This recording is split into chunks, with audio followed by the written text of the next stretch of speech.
Welcome to our channel. Star Wars almost turned Natalie Portman's Padme into a Sith to inspire girls. As disliked as it might be among many fans, the Star Wars prequel trilogy has some good moments and does a lot right. There's incredible action, an intriguing overarching plot, and plenty of connective tissue to the original Star Wars trilogy. However, all of that doesn't make up for its many shortcomings. The dialogue is rough, George Lucas directing isn't at its best, and numerous important characters lack proper development. Chief among them is who goes from a strong, capable leader of Naboo, who's skilled with a blaster, to merely Anakin Skywalker's Hayden Christensen love interest. In the end, she dies during childbirth. But had one early idea for Padme gone through, her story would have been drastically different. In the book Salvatore, artist Iain McCaig revealed that he pitched a mirror Sith version of Padme to be introduced after the death of Darth Maul Ray Park before George Lucas himself brought him back from the dead. Of course,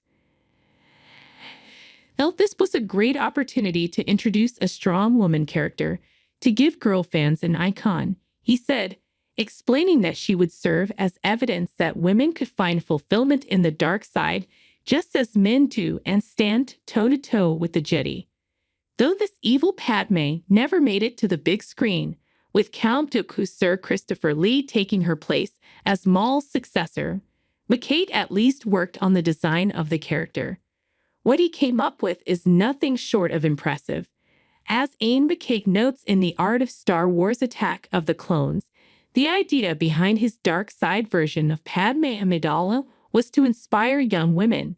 The dark side was dominated by men at the time, with characters like Star Wars, the Clone Wars' favorite Asajj Ventress, Nika Futterman, who constantly flirts with Obi-Wan Kenobi James Arnold Taylor, creating one of the galaxy's weirdest ships, and Star Wars Legends icon Darth Talon being exceptions rather than rules.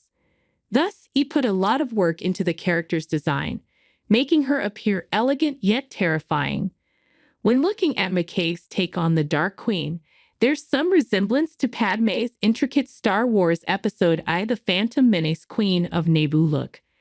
First and foremost is the face paint, which feels far more sinister than regal in this context.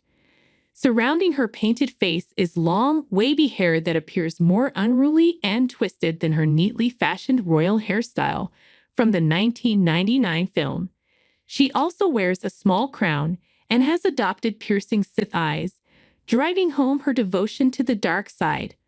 With the storytelling possibilities seemingly endless in the Star Wars universe, perhaps someday fans will see the Sith Padmé Amidala flourish in some form or fashion. The entire Star Wars story finally explained.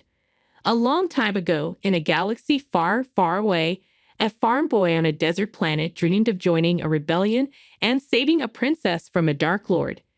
Thus, one of the most successful cinematic sagas of all time was born. What began as a space opera detailing the fall and rise of the Skywalker family soon grew into a transmedia empire that tells stories of smugglers, bounty hunters, clones, Jedi Knights, and freedom fighters in the form of films, comic books, video games, TV series, novels, theme park attractions, and toy lines. Today, more than 40 years after it first arrived, Star Wars remains a global pop culture phenomenon, and the story still isn't over. There's so much stuff happening in the Star Wars saga that it can be hard to keep it all straight. That's why we're here to help. Whether you're new to this whole Star Wars thing, or you just want a refresher on one plot point or another, this is the entire Star Wars story explained. Having evolved and discovered hyperspace travel, the intelligent life of the Star Wars universe forms the original Galactic Republic. The Jedi Order, a group of peacekeepers with a connection to the Force, is also established, but rogue Jedi soon emerge, split from the Order, and become the Sith, who use the dark side of the Force. Powerful warriors known as the Mandalorians also fight the Jedi Order. The Mandalorian Jedi War devastates Mandalore, their home world. Despite this animosity, a Mandalorian warrior named Ter Vizsla is inducted into the Jedi Order and constructs the Darksaber, a unique black-bladed lightsaber capable of slicing through anything save Beskar steel. The Darksaber also connects with the wielder on a subconscious level, becoming lighter or heavier based on the way its owner embraces or resists the connection. After Vizsla's death, the Darksaber passes through many hands and becomes a symbol of leadership. In order to properly obtain the Darksaber, however, one needs to defeat the previous owner in combat.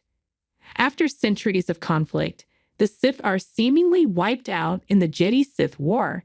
In actuality, the sole survivor, Darth Vane, establishes the rule of two.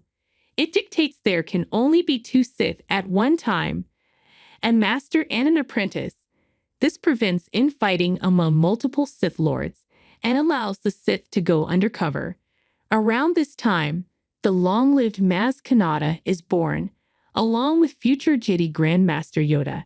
Yoda's activities during this period are unknown, but he eventually becomes a powerful Jedi who trains many Jedi Knights over the course of centuries.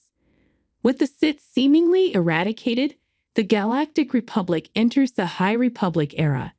This is considered a golden age for the Jedi and the Galactic Republic, who are intent on expanding into dangerous Outer Rim territories and giving poorer citizens a place to flourish.